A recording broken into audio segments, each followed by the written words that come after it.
Welcome back to the channel, everyone. I missed you. In this video, we are breaking down the PR moves of Blake, Ryan, Travis, and Taylor, and Jason Kelce. We're going to look at some things that I've said in the past, but I am now more than ever confident of those beliefs. For example, Taylor and Blake still being friends, the potential that the whole Taylor Swift being blackmailed by Blake was a lie from the beginning. We're going to talk about that. It's something kind of a question I asked myself and asked just off the cuff once on a video we did. And I'm more convinced than ever about that. We're going to look at the backlash that Taylor's hitting with her album. And it's not necessarily for the album itself, but also some of the good things that she did with it. And we're also going to look at the Travis and Jason Kelce New Heights clip that they posted. And what I'm seeing a lot of is people saying, well, I think it's just like a staff, posted that clip, or there's a rumor going around right now that's ending up in my DMs that's saying, well, Ashley, I think what's happening is they are apparently making members only content public, and that's why it's out there. No. So we're going to look at all of that today. But I'm going to take a moment to say hi to everyone and catch everyone up. How are you guys? So nice to see you. Like the stream. Thank you, Leo. We are dealing with so much suppression and attacks on the channel right now. So yes, please like, please share, comment. Even in the last week, so I took about the last week off. Even in the last week, I've had suspicious activity. Is there more? Oh, yay. Yay, more coffee is being brought in, guys. It's been a busy morning. I've had more hits on my account this last week for suspicious activity. I've spoken to YouTube multiple times about it, and they just keep saying, they're like, girl, you're good. It's fine. Don't worry about it. That's literally the response I'm getting from YouTube. So I went to YouTube and I said, look, I've run malware checks. I've done everything. There is nothing to be triggering all these suspicious activity hits. YouTube's like, oh no, it's all good, girl. It's all good. It's not impacting your channel. What do you mean you went from like 20,000 plus views to like 1,000? It has nothing to do with this. So anyway, all of that helps the channel. It's so nice to see you guys. So nice to see all the familiar faces and new faces as well. Let me know where you are tuning in from. Okay, so I'm going to let you guys know a little bit of housekeeping before we get into everything today. And I'm sorry for being late. It's been just a crazy, it's been a crazy day today. I feel like I always say that, but when you run a farm and a farm animal sanctuary and multiple businesses and you have clients and you stream and it is crazy. But I want to let you guys know. So some people have already figured this out. I am going to be moving in November because everyone's paid for October for the membership. For November, everything for the YouTube membership is moving over to Substack. I am tired. I'm tired of having the channel hit.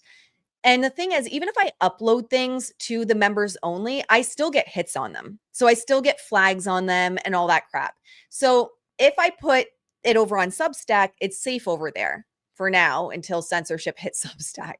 So in November, we're going to gradually start building up the Substack community where you'll get basically anything I can't put on YouTube for censorship.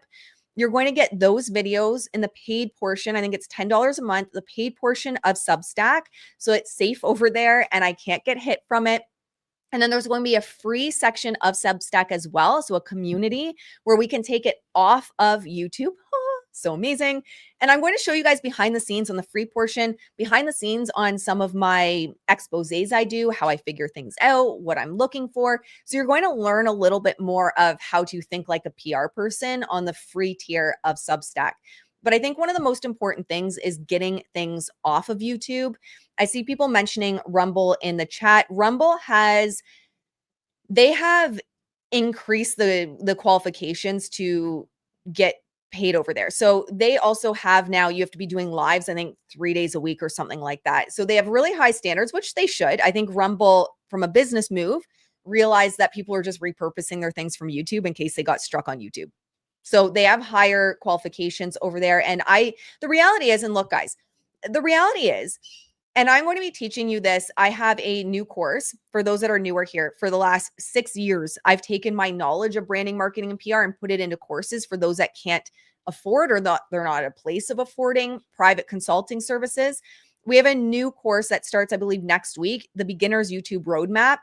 One of the things I'm going to be talking about and what people have asked me to talk about on YouTube on X as well, is you don't want to rely on any of these. You don't, at the end of the day, you don't want to rely on Rumble. You don't want to rely on YouTube solely. You don't want to rely on Instagram or TikTok or any of these platforms. So for me, over the last week, when I was doing a reevaluation of my business model, because this is my business, when I was doing a reevaluation of the business model, I had considered going over to Rumble, and I'm going to help you guys go through the pros and cons as well in the course so you can go through it, make those choices that are best for you.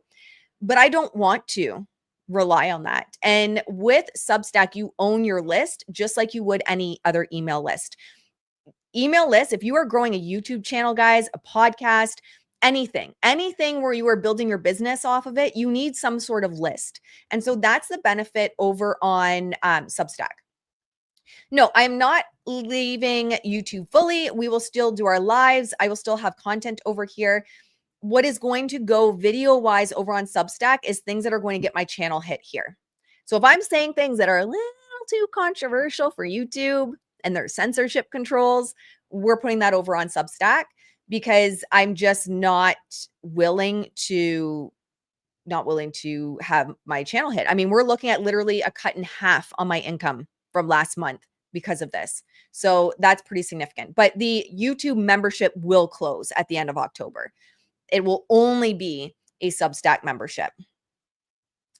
Many YouTubers are ending their membership option on their channel due to some changes with YouTube. Yep. Thank you for sharing, Rosa. Linus Tech Tips did a video announcement yesterday or the day before. Thank you for letting us know. Yes, it's smart. There's a lot of concerns going on with YouTube right now. A lot of concerns with TikTok. So what I am seeing as well is a lot of YouTubers ending the membership here and thinking off grid, if you will. All right, my friends, let's dive into what do we have up first today?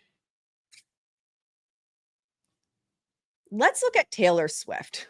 Let's pull up Taylor Swift's. That's what we'll do first. We'll pull up Taylor Swift's Instagram because it's really interesting what's happening over there. Let's have a look.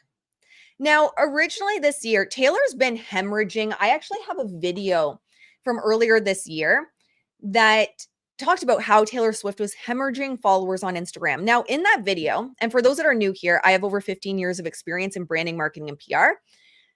And that's the lens I bring to all my content here. And I do have a new video about Charlie Kirk coming this evening. For those that have been asking and waiting for an update on that, I do have a new video coming this evening. It's a good one.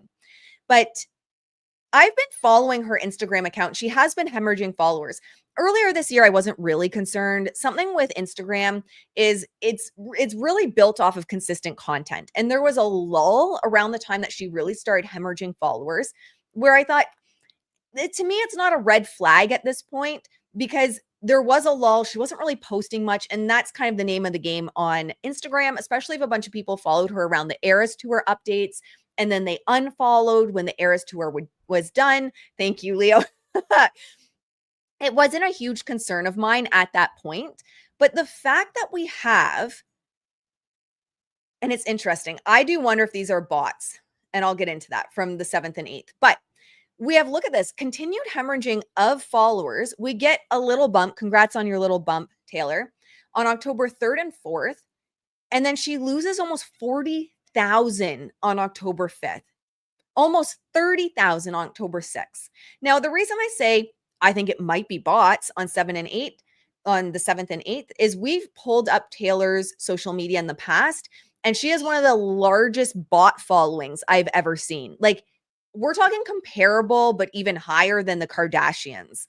So I do wonder if there's something going on there. And when we look at bot followings, my friends, keep in mind that it's not just about followers. So it's not just about optics, although that's a piece of it, because I was starting to get DMs of people saying, did you realize, let me just close the door one second.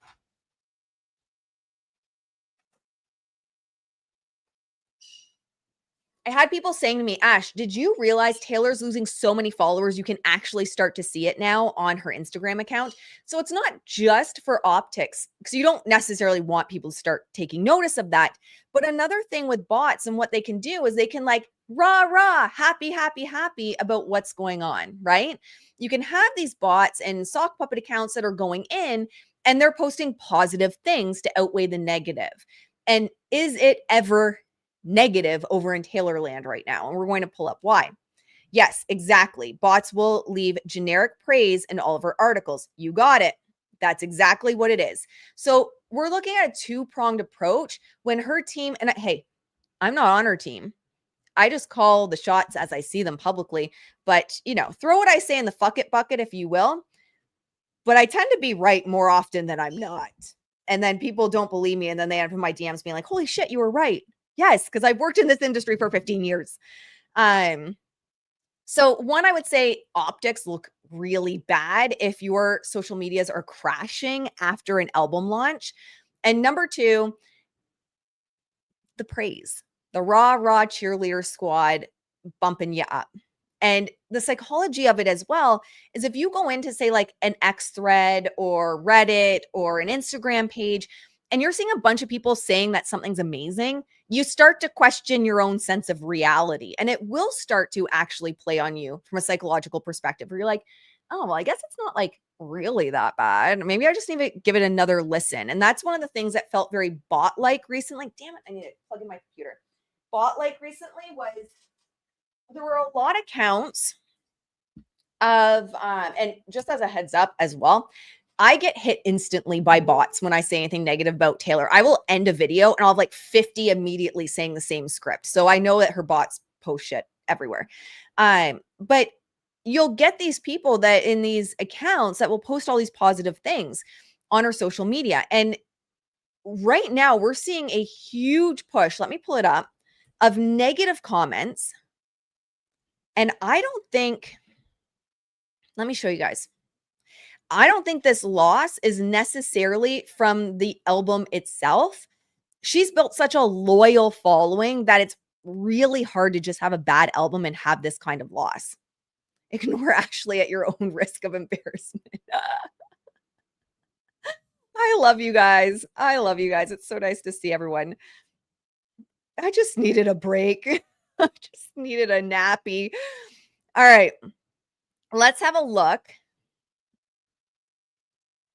at some of the comments that are happening. So I don't think it's necessarily the album itself. Where people, I think, are a little bit missing the point is they're saying, well, I think the backlash is about the album itself. No, I think that's actually the one thing she's done well, and I'll tell you why in a minute. The people are catching on to the PR and marketing. The shit I've been banging the drum about for God knows how long. I have positive videos going back 6 years about some of her branding and marketing, while also saying that I have a lot of concerns about her branding and marketing. But people are starting to catch on. When you look at Taylor Nation over the last few days, you're seeing predominantly, and the interesting thing is the bots tend to be responding to the bad comments.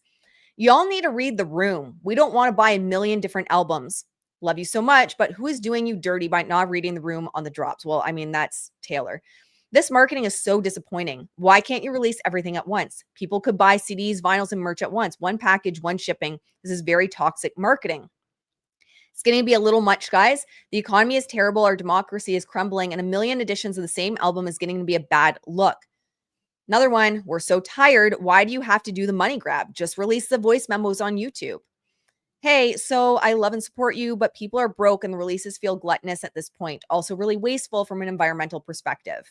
Well, Taylor will just do a flood the zone, guys. I mean, we all know. I've talked about it. People don't want to hear me when I talk about it.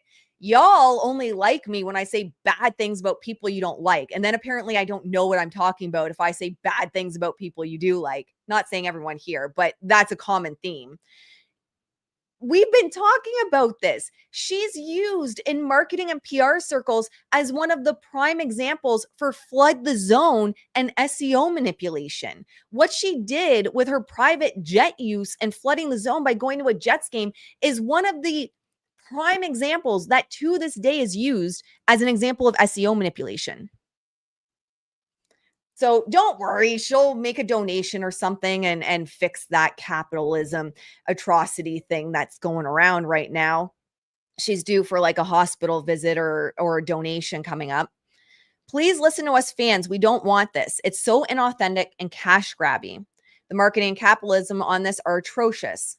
So we waited to release this until your fans who just bought these acoustic versions yesterday had their products shipped and cannot cancel their orders to drop the same album with 2 added tracks and the benefit of not paying more on shipping than what the CD cost.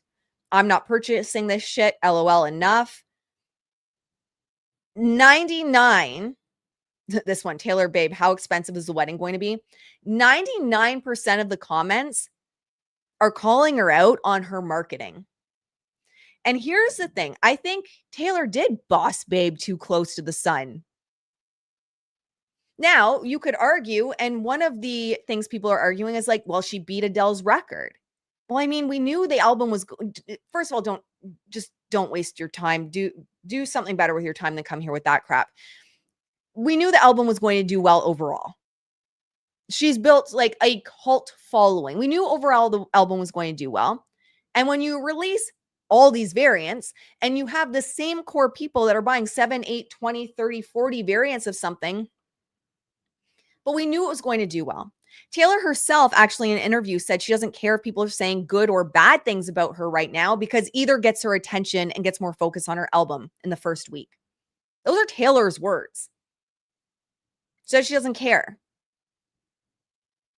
So she doesn't care if her fans are saying bad things about her because people are talking about her.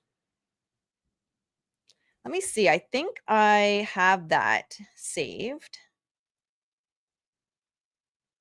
Oh, whoops. No, that's not the one I have saved. I'll try to find it and play it tomorrow on tomorrow's live. But she herself says, I don't care as long as they're talking about me, essentially. Now, I do think up until this point, Taylor has. Now, here's the thing.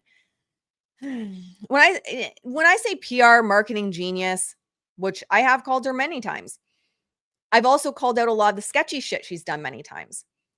They've just been so good at hiding it. It was just a perfect storm with this one, with the economy, with so much going on in the world, her ignoring so much of what's going on in the world, and then doing it so blatantly. For example, where she released the acoustic versions and then 24 hours, the deluxe acoustic with the voice notes, it became so apparent that you couldn't help but notice, but she doesn't care.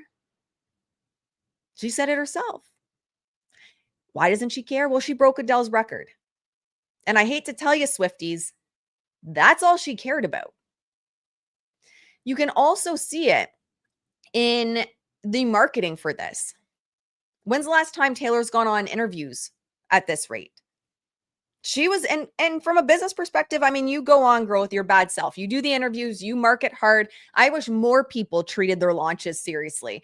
I work with so many new entrepreneurs and I'm like, okay, you got to show up for their launch. And they're like, well, I did one video about it. I talked about it twice. Why did it tank? Well, girl, because you talked about it twice. So, you go on with your bad business self and market your album, but people are catching on. And that's why, in my opinion, her followers are tanking is not necessarily the album content itself, but it's the blatant marketing around it that people are just tired of. People are catching on to the tactics. Now, the interesting thing as well, let's pull up X and see if I can search it yet.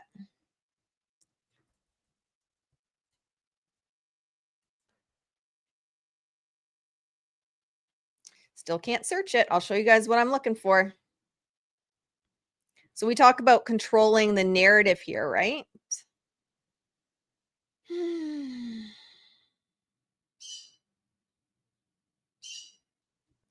Just make sure I pull up the right one. All right, let's just pull up this. Taylor Swift AI.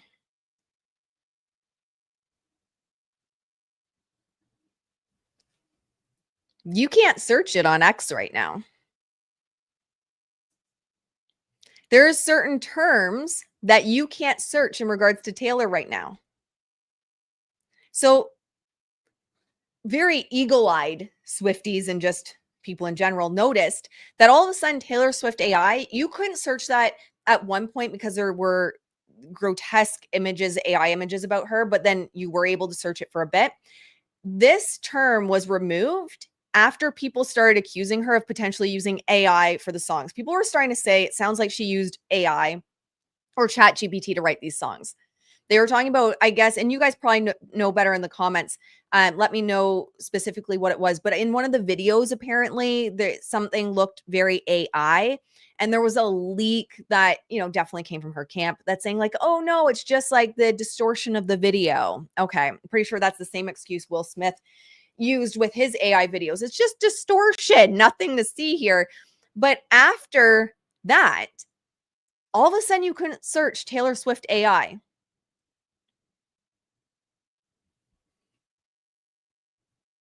One way to control the narrative, right? Another thing that we are noticing is articles that don't fit the narrative are disappearing. People on X have been tracking that. I don't have all of them because, again, I tried to take the last week off as much as possible.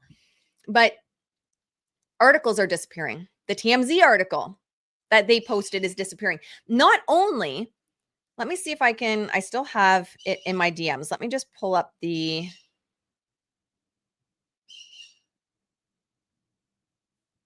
People are laughing at my New Heights post.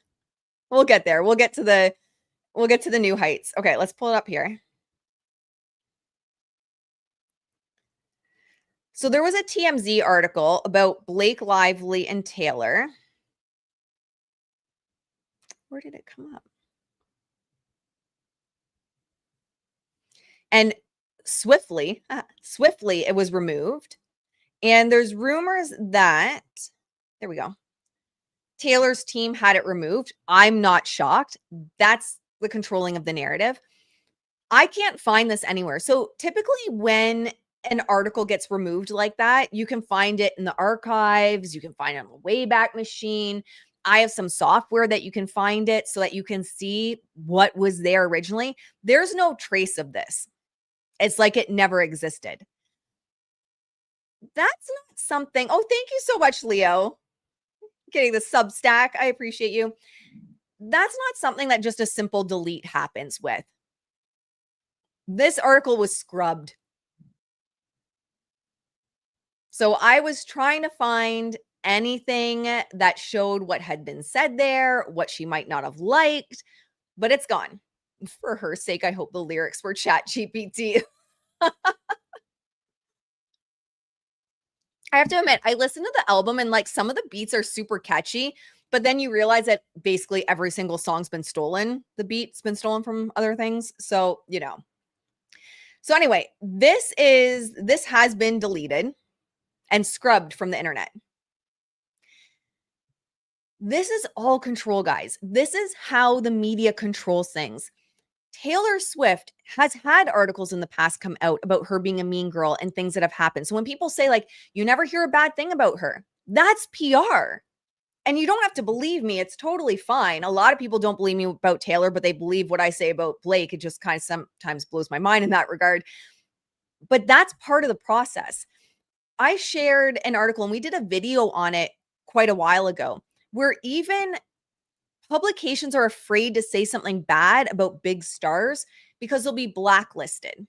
Actually, let me find it really quick so you guys don't have to see if I can find it quick. Disney.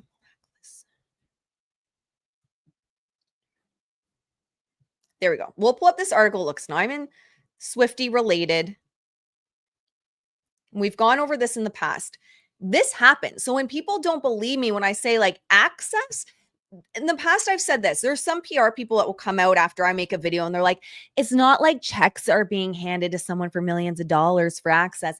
Well, okay, so someone's not necessarily writing a check, but access equals money, clicks equal money. So don't hand me this bullshit that people aren't making money by staying on the good side of certain celebrities, because that's exactly what it is. It's bullshit. And it's PR spewed bullshit. And you can't feed that to me because I'm in the industry. So this is one case that we covered in the past, a controversy over Disney blacklisting the LA Times explained. This happened in 2017. And Oh, they're not going to let me read it. But anyway, what happened is Disney retaliated against the LA Times because they were exposing issues with Disney. They were exposing things about Disney. Disney didn't like it. So the New York Times, or not New York Times, sorry, the LA Times was barred from seeing any movies that were Disney based. Any, like every leg of Disney, the LA Times wasn't allowed to see any of the movies and screenings to be able to write reviews about them. They were completely blacklisted just for posting one article that called Disney out on some sketchy shit. So this is the type of thing that happens, even if $1 million isn't being shared. You blacklist someone, you limit their reach, you limit their access. One second.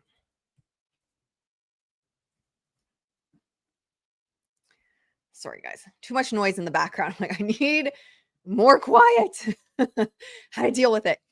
So access is huge. So when we see the Rolling Stones roll out, like I'm pretty sure the Rolling Stones has album 14, 15, and 16, Taylor Swift, guaranteed 5-star reviews. When we see the Rolling Stones roll out with something like that, it's because you don't want to lose access. That's all it is.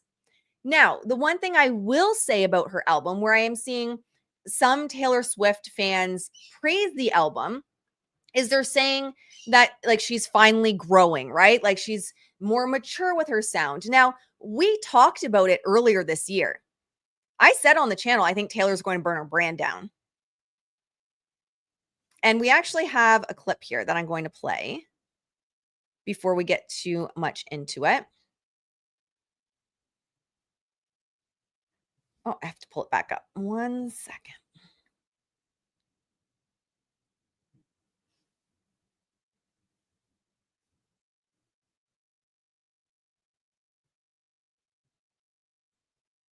Okay, I'm going to play this because clip. I have always making this album was really something I've been wanting to do for my entire career, because I have always wanted to have fun in this type of way, to exhibit mischief and be flirty and fun and make jokes and like get to have that side of my personality that's a huge part of my personality. A lot of people, like, you know, who are friends with me and when we meet in person and stuff, people realize that like oftentimes I get so serious, or I'm really known for a lot of my sad songs, my cathartic songs, or breakup songs or whatever, because I love to write those things. But that's not the place I'm in my life. So what I have left behind is something that really exhibits who I am in this moment. So where I am seeing the positive feedback in regards to Taylor Swift is she's growing, she's happy, she's found the love of her life. This is evolution. So what we've talked about in the past and what I work with my clients on is branding psychology, and she's the every woman branding archetype. Now, some of the language could alienate some fans. You go from being very poetic to being a bit more crass based on your views and what you like in music. But she's effectively stayed still within the every woman brand archetype. With the every woman brand archetype, you're the girl next door. You're the woman next door. And the woman next door is allowed to evolve. She's allowed to grow. Done well, you can evolve the brand as you age. Done poorly, and you alienate your fan base. And so what I'm seeing a lot of people say right now is, well, she's evolving, she's growing, she's happy. And, you know, she's talking more about topics that I might relate to, like having kids and getting married and settling down. So she has the opportunity to do this really well while staying within the every woman brand archetype. But if she fractures the brand archetype, so this is something that all brands do, guys. Disney, I was talking to a client about this the other day, and she said, you know, I have a couple brand archetypes, and you can grab, if you have even, let me grab the website for you guys. If you're even doing like a YouTube channel, a podcast, anything, you need to know your brand archetype, period, full stop. You can't get away from it. Every brand is consistent in their brand archetype. Any brand that's around long term. Nike, classic hero brand archetype. Disney, classic magician brand archetype. Apple, classic creator brand archetype. Rihanna, classic outlaw brand archetype. Mariah Carey, she's the ruler. What's her name? Taylor Swift, she's the every woman. So Dove, the innocent or caregiver, brands that are around long term stick to their brand archetype. One of the best examples of a marketing fail ever to be recorded, and it goes down in history, is Coca-Cola. I think it was in 1983. What did Coca-Cola do? They flipped their brand archetype. What happened? Sales plummeted, and they quickly went back to the old one. It's the innocent. So they try to be a little bit, what happened with Coke is they try to there's been this playful back and forth with Pepsi and Coke, right? They try to be a little bit more like Pepsi, a little bit more like them. And it didn't work because they flipped the brand archetype. A business or a brand, whether you are a YouTuber, whether you are a billion-dollar corporation, whether you are a celebrity, branding archetypes, guys, is literally psychology. So it's a contract you have with your community or your audience. That contract builds trust because people know what to expect from you. You can evolve within it, you can change within it, but you stick with that brand archetype and you pick one. So when my client said, yeah, I need to take the quiz because, I'm 2 or 3 of them and I need to figure out how to work with it. No, you pick one. Period. You can evolve within it, but you pick one. And so when we look at that trust of branding archetypes, even for my brand, which is the outlaw rebel brand archetype, breaking that trust is like me showing up tomorrow in girly flowery dresses and expecting no one to notice that something's different. It's just, y'all would be like, WTF is going on? I've had the exact same clothes, the exact same type of look for the last basically 6 years, give or take a couple times. I've tested a couple other things out. This choker, I almost dropped dead when it broke the other day because it's been with me from the beginning. And if you ever see me without it on, it's because I forgot it. Right? It's a very strict brand archetype and it's very intentional. So Taylor Swift has stayed within the everyone brand archetype.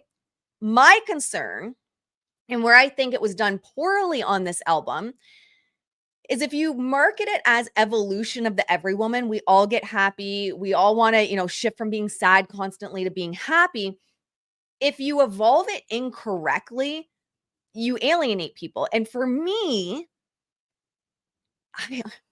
this is what I think she did wrong. I think she's starting to try and stay relevant within a changing landscape.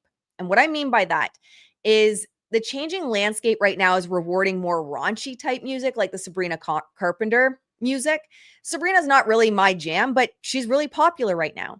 And I think Taylor tried to go a little too much into that in evolving with the market, which usually she's really good at staying ahead of the market. Her eras aren't just eras for the sake of having eras. It's branding psychology, and it's also attuning her eras with the market. And you can see it.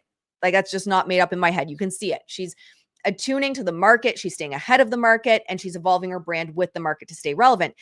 And she was evolving to stay relevant within this market and the changing landscape. But to me, it sounds a little bit too much like Sabrina Carpenter. Let me know what you guys think in the comments, but it sounds like something Sabrina Carpenter would almost write, which is good for Sabrina. She's, very popular.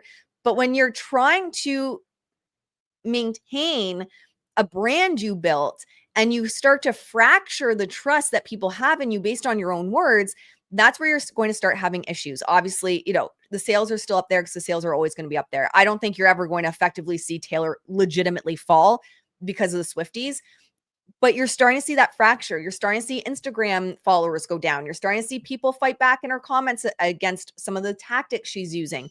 The discourse that's not favorable to Taylor is on the rise. And I'm seeing that even in my social listening tools. And I think it's because of that very reason. She's starting to fracture trust by breaking the archetype too much. And within that as well, going back to what I said earlier this year, where I thought I had said earlier this year, I think Taylor's sick of her brand. And I think she's going to kind of burn down the old version of Taylor. You could see this. It wasn't as overly polished this year to the fact and to the point where I was like, is Tree even there anymore? Is Tree Pain even in control? Who's in control of what's going on? Because her brand, you could see it starting to shift. And so I said, I think she's a little bit sick of this brand. And so is this more of the Taylor of speaking not necessarily in like lyrics and this deep poet, but is it more how we're seeing her on this album? It's very possible. But the other thing that she really exposed herself with, in my opinion, are the lyrics of Canceled. So she's built a brand off of being the good girl and essentially the victim. Good point. Sabrina does it with humor though. Yes. I don't really listen to much of her, but she's like self-deprecating humor in many ways and tongue-in-cheek. That's the word I'm looking for. Tongue-in-cheek humor, which I appreciate.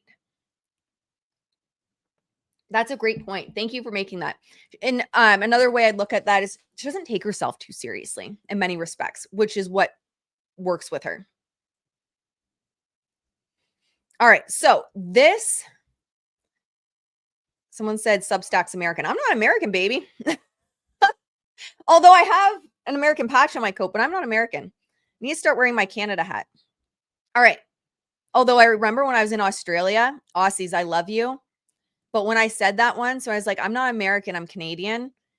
And they're like, same thing. And I was like, all right. And then one of my friends in Australia was like, just next time someone says that to you, tell them that New Zealand and Australia are the same thing and see what they say. All right. When someone tells you who they are, believe them. So in that vein of, I think this is more of the real Taylor that we're seeing. Whether she cares or not, I don't think she does. I think at this point it's just money, if I'm being quite honest. I'm going to get burned at the stake for that one, but I think the art is kind of gone and it's about money. But when you get to be $1 billion corporation, the art's no longer the art, right? Like she has bills to pay, and I can respect that in many ways. But this is who I think Taylor's telling you who she is. Now, I made a reel the other day and people were saying, I don't think Canceled's about Blake. Totally missing the point of what I was saying. I don't care who Canceled's about. I don't care if it's about Blake or Sophie, Mahomes. I don't care. She's telling you the type of people she surrounds herself with. So whether this is Blake or not, she's telling you that she doesn't care. She wants friends that are controversial. Oh, I agree. Taylor played Baldone's lawyers like a fiddle. We are getting there. I agree. So it says here, good thing I like my friends Canceled. I like them cloaked in Gucci and in Scandal, like my whiskey sour and poison thorny flowers. Some people are, and which is actually a really interesting, I hadn't thought about it. Someone sent me these two lyrics and said the whiskey and then the flowers in the next line. They thought that was like a nod to Blake and Ryan. And at the end of the day, if Taylor wanted to edit a song last minute, could she? Of course she could. Of course she could. Welcome to my underworld where it gets quite dark. At least you know exactly who your friends are. They're the ones with matching scars. She goes on. Did you make a joke only a man could? That's something Blake's talked about a lot, how she could make the same joke as Ryan. People think it's funny when a man does it, but not when she does it. Were you too smug for your own good? Or bring a tiny violin to a knife fight? Baby, that all ends tonight. She says, they stood by me before my exoneration. They believed I was innocent, so I'm not here for judgment. So it's like, look, they believed me. They stood by me, so I'm not going to judge them for the shit they get into. But if you can't be good, then just be better at it. Everyone's got bodies in the attic, or took somebody's man will take you by the hand, and soon you'll learn the art of never getting caught.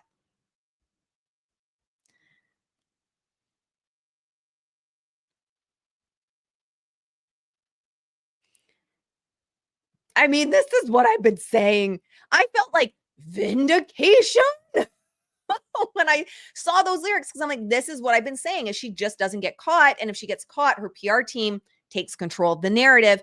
And, we see this. Taylor, when her name originally got dragged into the It Ends With Us drama, she posts on her Instagram stories like 12 hours later, look at all the places I donated to. And she started promoting the wildfires in California, which she had not spoken out about prior to her name starting to get bad headlines. Fast forward to 2025, her name starts to get bad headlines. Where she end up? A week after I said she would do this, at a children's hospital for PR. So what she's just saying is like, I don't care what you do, just don't get caught, which aligns with the Daily Mail article that's coming out about Blake and Taylor saying, you know, Blake apologized, they're friends now, but Taylor just doesn't want anything to do with the lawsuit. Which is, I believe it, that they're friends and Taylor just does, like, leave me out of the fucking lawsuit. Let me pull up that article.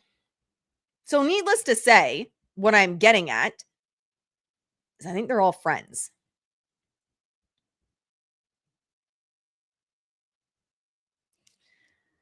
And we'll get into it from the New Heights podcast as well. But I think they played everyone, this whole group. Travis, Jason, Taylor, Blake, Ryan. I think they absolutely played everyone. I think they were all in on it. I agree. And that was something we spoke about earlier this year where we had all questioned on a live. And I said, was it all a game? Were they trying to bait Friedman? We still don't have any proof that Taylor was actually manipulated or threatened or anything by Blake. I don't know. Maybe Blake took one for the team to help her friend out.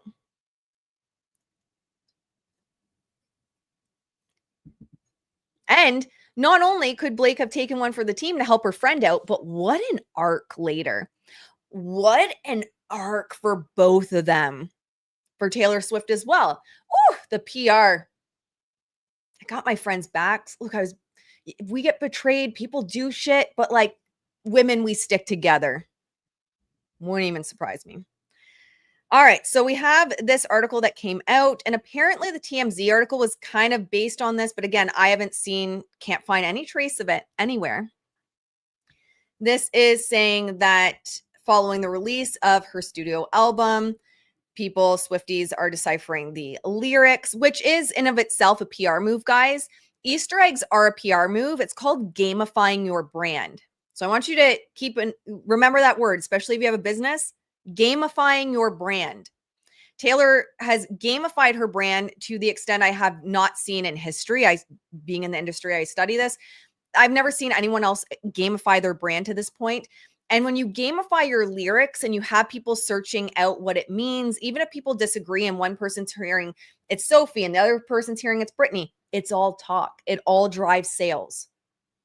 And that's what Taylor meant when she's like, I don't care. People saying bad, good, doesn't matter to me. They're talking about me, which equals sales. All right. So it says here, Taylor and Blake have reconnected with some apologies were made about her being dragged into the lawsuit, but it is no way a signal that she's supporting Blake in the ongoing case because she wants to stay out of it, a source told the Daily Mail. Now, we know, and I've read you guys, even from the experience of other PR people in Substack, the membership will start in October. We're going to be reading a book by another PR person who talks about this. Sources are like, no one believes me on this. Well, a lot of people don't believe me on this. It's all planted. That's all planted. And if they don't want it to seem like it's coming from Taylor's camp, they don't go to people. They put a source somewhere else, like an email from a mysterious name and a fake email address. This is what happens in PR. But here's the thing. A lot of people are taking that meaning Taylor doesn't actually support Blake. No. That's not what it says. It says she doesn't want to be involved in the lawsuit. That's all it says, which I have no doubt that she doesn't want to be involved in the lawsuit. I'm so happy. Oh, there we go. I'm so happy the Hollywood entertainment industry is getting exposed the way it is. My eyes are open. I'm so glad to hear that. She knew Blake called her one of her dragons. What's wrong with people? She was there in the middle of Blake manipulating Baldoni. Exactly. But that's the strength. Hey, Khaleesi, it's so nice to see you. That's the strength of the psychology of the brand. That's the strength because, and I talked about this, I think, on Instagram stories yesterday. So say I start to expose someone's psychology and their brand like Taylor Swift. One, it's questioning. One of the things I get the most is like, no, you need to understand the Swiftie lore. First of all, no, I don't, because Swiftie lore is literally branding psychology. So don't message me about Swiftie lore crap, because that is literally psychology and her branding. So, you need to understand the Swiftie lore. Like, she gets me like no one else. Okay. Yeah. Because of the branding, that's all intentional. That's what she does. But when you start, the problem is if you're, say, a big Swiftie and you've bought into the whole branding piece and you've bought into the whole world piece, when someone starts questioning that person, it's not just an attack on that person, but her brand's been built intentionally this way. I mean, so intentionally that we're seeing the Swifties dox journalists that write bad reviews about her right now. So it's all been intentional. But when you have someone question someone like Taylor that's beloved versus if I question Blake and people are like, yeah, I can totally see that. The reason you can't see it with Taylor Swift is because of the psychology, because it's an attack on your identity. And I see that confirmed. I know my take is right when people end up in my DMs being like, you don't understand. She sees me like no one else, or she understands me like no one else, or you need to know the Swiftie lore. It's an attack on your identity. But even further than that, people don't like to believe that you've been lied to and that you bought into it. So not only are you defending yourself against that personal attack, when we're looking at brands that have this type of psychology woven in, so you're defending yourself. You don't want to hear it because of that psychology, and it feels like a personal attack against you. But further than that, it's, I'm not an idiot. I would know. And so it goes into an attack on you being too gullible to have seen it, which is not what I'm saying. I'm just calling it out. And I say the psychology is, well, yeah, that too. Cognitive dissonance, sunk cost fallacy is one we talked about a lot on the channel, the sunk cost fallacy, 100%. When you go into it and you start to question, like, no, I'm not an idiot, I would see it. That's why people push back so hard. So anyway, I mean, in many ways, very smart business moves. I've praised her business moves for a very long time. I've also, in the same vein, questioned a lot of them because I think she takes the psychology a couple steps too far. But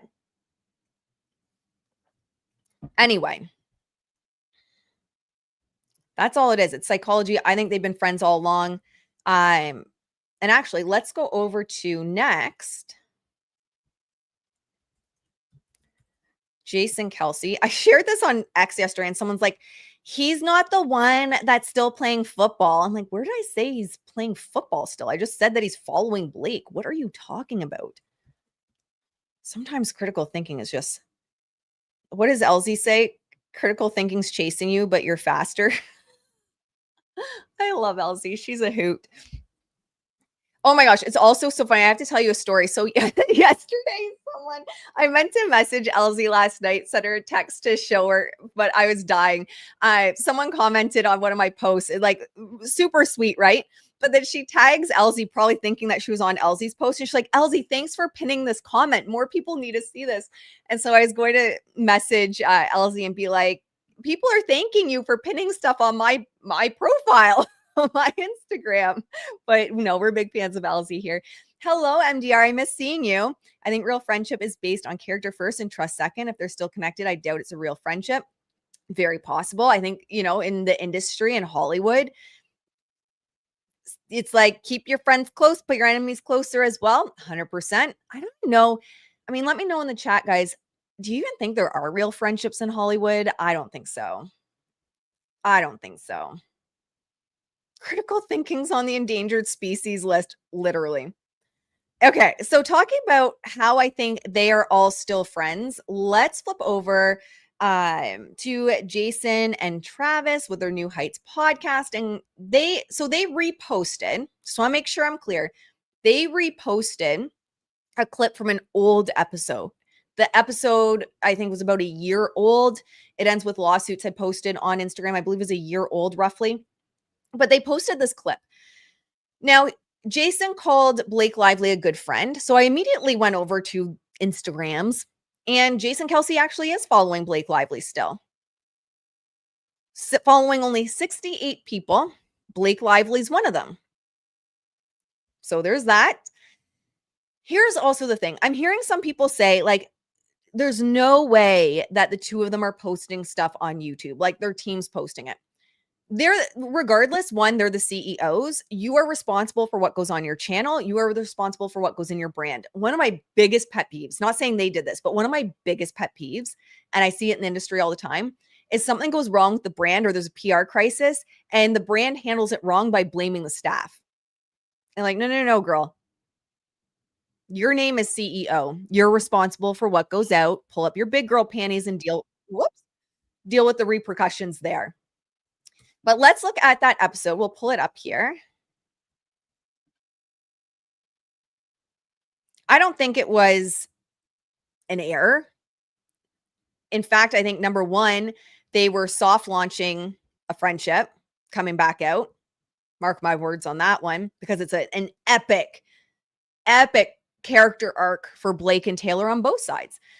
But number two, the reason why I don't think that this was a mistake overall, where is it? It's still up. If their team had posted it and Jason and Travis were caught off guard, so like, holy shit, no, are you kidding me? We don't want to be associated with this.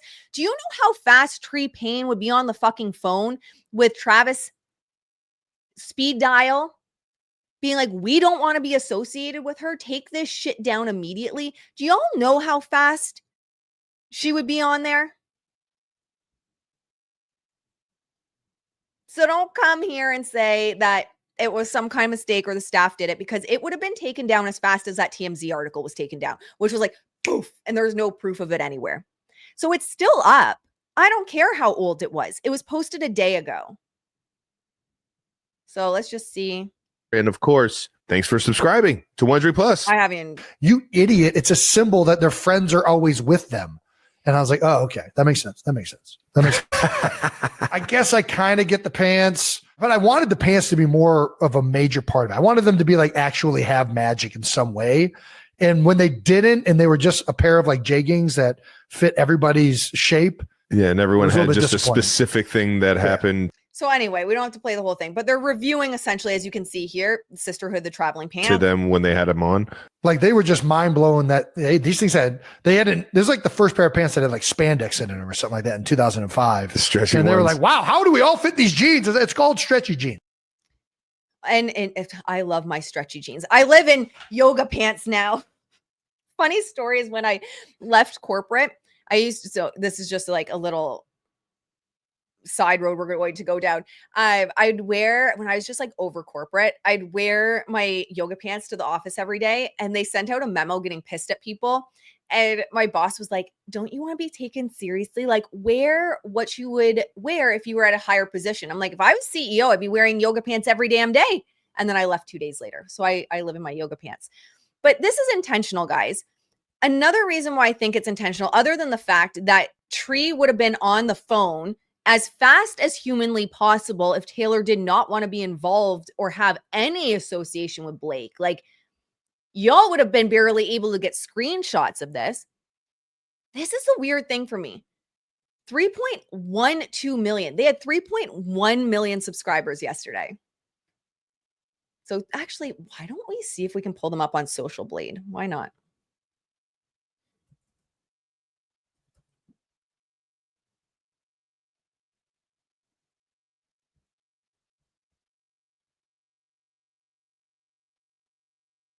Yeah, they apparently gained 10K new followers after posting that. So in the last 24 hours, they gained another 10K followers. Here's the thing.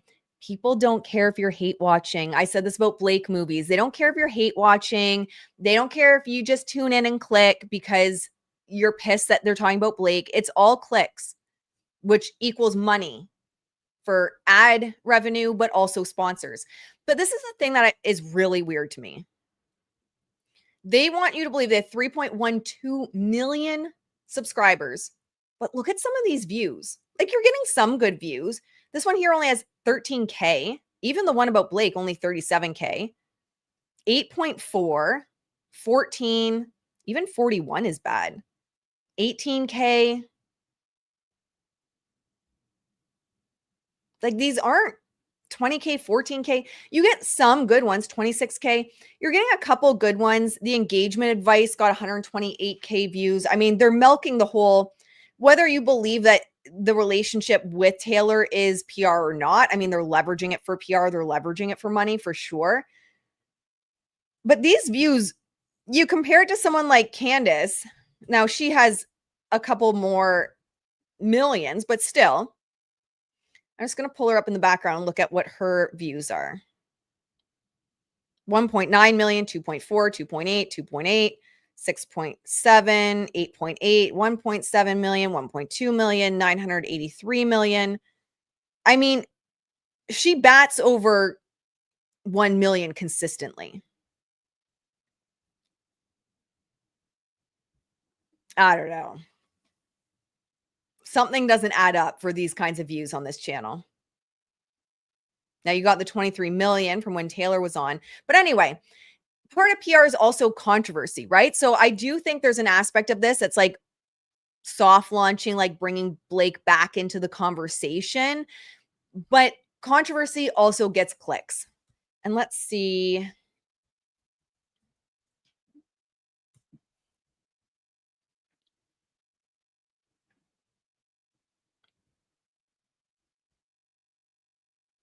Yeah, there you go. It's getting them headlines. And inevitably also getting Taylor headlines, which Taylor said she doesn't care if they're good or bad right now. So it's getting them headlines. Travis and Jason applaud friend Blake Lively on new heights after her falling out with Taylor Swift. Travis and Jason gush over friend Blake Lively. Oh, so it must have been rewritten. Oh, so that's what they did. They were forced to take it down and make an edit for it and then re-upload it under a different URL. That's exactly what TMZ was forced to do. They had to remove the original one, wipe it from the internet, because you can't find it on any Wayback or anything, re-upload it with an update under a different URL. So the URL is different. What was the old one? This is like PR, guys. This shit is like, it's just so obvious. So the last one was Blake Lively reaction to Travis Kelce podcast shout out. Now the URL is Travis, Jason, Kelce say Blake Lively is their friend. So they edited it to say it was a re-upload. That was first aired last year, was re-uploaded for members only in March, and it's been published for public consumption today. But yes, the timing is interesting. Does it suggest there's a possible thawing out in the Taylor Blake situation since this particular episode got a fresh look today? We're investigating the clues over here. Small ideas can have a big impact. Autoplay ads. I don't want your autoplay ads, TMZ. Of course it was intentional. Like, do they think we're that stupid? Hello? So look at all the headlines about gushing over Blake. Taylor Swift Alive updates on page 6. And then you have Travis Kelce reacting to Taylor's new song, Wood. And it's interesting because some of the headlines leading up to this, let me see if I can find them. Because when you're looking at something to keep in mind, guys, when you're looking at what are they trying to control the narrative from?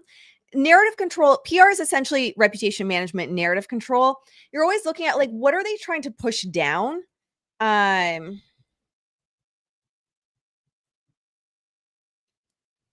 these headlines are no longer trending. These were the top stories. Now they're only top stories if I search Golden Heights, Golden Globes. Travis Kelce misses out as New Heights gets snubbed by Golden Globes. Travis Kelce hit with major Golden Globes snub. Golden Globes add best podcast category, but Travis Kelce is missed. Now, all of a sudden, those aren't trending because that's not good. Like that could have been used for PR for all of them. But the fact that they had pumped up this podcast, had Taylor on, etc., and it's not being recognized, that all of the headlines that were coming out were saying it was snubbed. Like, look at all these.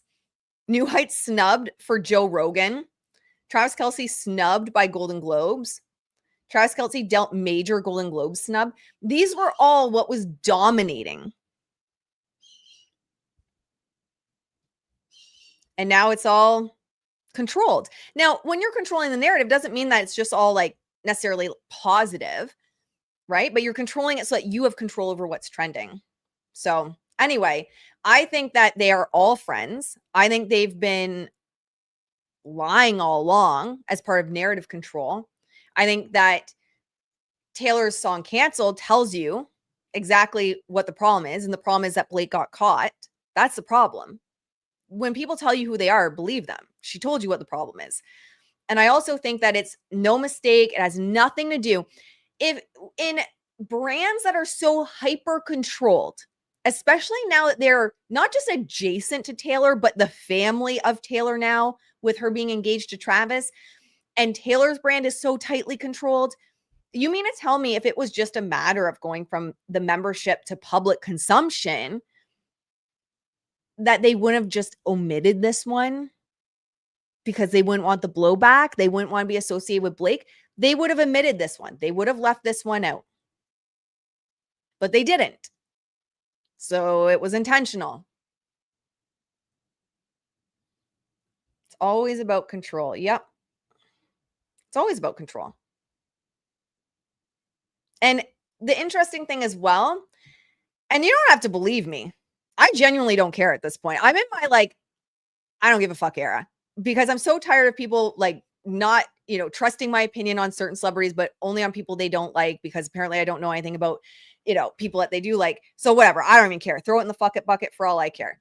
But another reason why I believe Taylor and Blake are friends is because it's the exact same PR strategy that they used with Travis Kelce. Go back. We've talked about it on the channel. We've talked about multiple times on the channel how her PR strategy would go back and forth, and based on the angle they were taking would be determined. You could tell the angle they were taking and who the source was. If they wanted you to believe it was from Tree, it would go to People. If they wanted you to believe it was from someone else, it would go to a different publication. But what we were seeing happen is it was like this, they're getting engaged, like all this talk about, and then no, they're not getting engaged, and they are getting engaged, and they're not getting engaged. And it went back and forth for months. I actually think that started around the time her name got named in this lawsuit. And you could see it go back and forth for months. And we've talked about it on the channel multiple times where it's like, oh, here we go again. They are getting engaged. Oh, no, they're not getting engaged. And it's the same thing. If you look at the pattern, it's the exact same thing with Taylor and Blake. The exact same thing. If you want a certain narrative of, okay, this would be coming from Taylor's camp, it would be going to People. And if it was going to someone else, it would be in like a different twist on it. It would go to a different publication. You can track it. It's very obvious. But it was that same ping pong ball that we saw with Travis and Taylor. So it's a fingerprint. I talk about all the time in PR. That's how I tracked Jed Wallace down to the different smear campaign websites. It's a fingerprint. It's the exact same PR strategy. And you can map it out in real time. So, take it for what it is, throw it in the fuck it bucket. But I'm telling you that there is a 100% PR strategy that you can map out that has been used multiple times by them just since the start of this lawsuit. But again, like with Taylor, people don't want to believe it because she's sweet and she would never do that. And she donates and all this other crap, right? I mean, it is what it is. What else did I want to say today? We're already over an hour. I think that's all I wanted to say today. How are you guys feeling in the chat? I'm just checking with you guys, see how everyone's feeling. I think we had the audio allegedly going to be released with Steve Sarowitz so that we can get the truth, the whole truth of what went down in regards to the statements that he made that Blake Lively is claiming. But we don't have it yet. And I know a lot of people have been trying to figure out how to get access to it. When I pull it up as well, it just says that they're no longer available on Pacer and that you're supposed to contact the court directly. So I don't know what's going on with that, but we should be getting the audio in regards to Steve Sarowitz soon enough. We'll see. What's going on with Blakey in the news? Let's have a quick check.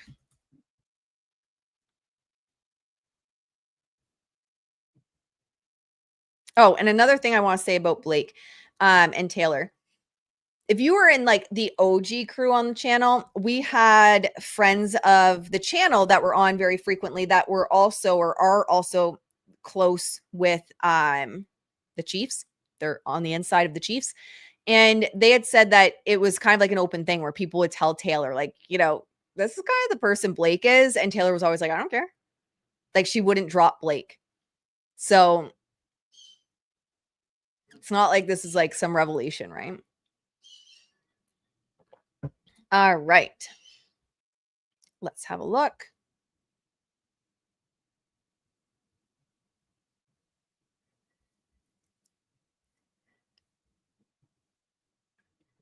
All right. Blake Lively reacts to Taylor Swift's Life of a Showgirl album release.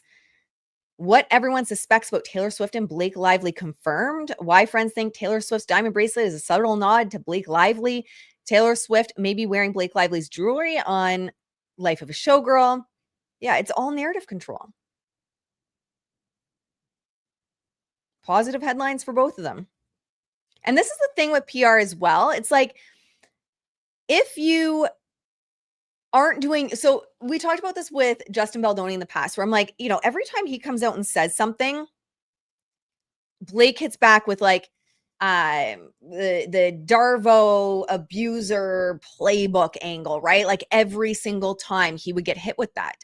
Well, when that was happening, I said what he needs to do is have people speak out for him, where he's not actually doing the speaking himself. He's not putting out statements from his team.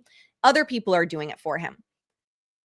This kind of headline where Blake's not out there, she's not doing her donut shop drops, she's not doing, showing up everywhere, she's not at events, but she's associated with positive headlines with someone that's beloved like Taylor Swift. It's also very good PR for her. So I don't know, guys. Hey, I just call it like I see it. Blake will feign being mentally ill to try win this case. I wouldn't even be shocked. I wouldn't even be shocked. So try and get a hold of it. There's some confusion to it not being available. Pacer says call the courts. Court says contact the parties for it. Yeah, I think I saw LZ talking about that as well. How there's a lot of confusion over what's actually going on. All right, let's see if there's anything else.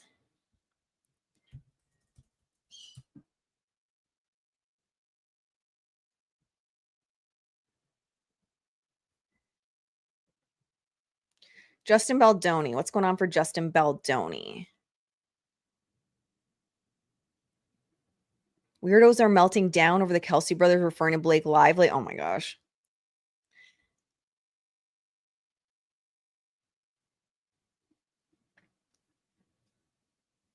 Look at this. This is crazy. This is crazy to me.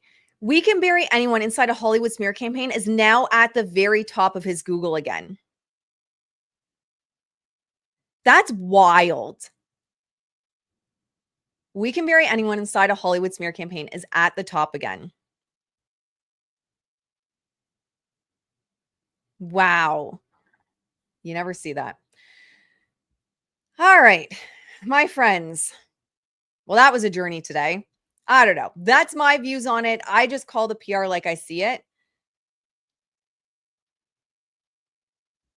I don't think anyone can't pretend to be someone they're not for far too long. Must be exhausting. I don't know how people keep it up. So eventually people can see right through people's bullshit. I agree with you 100%.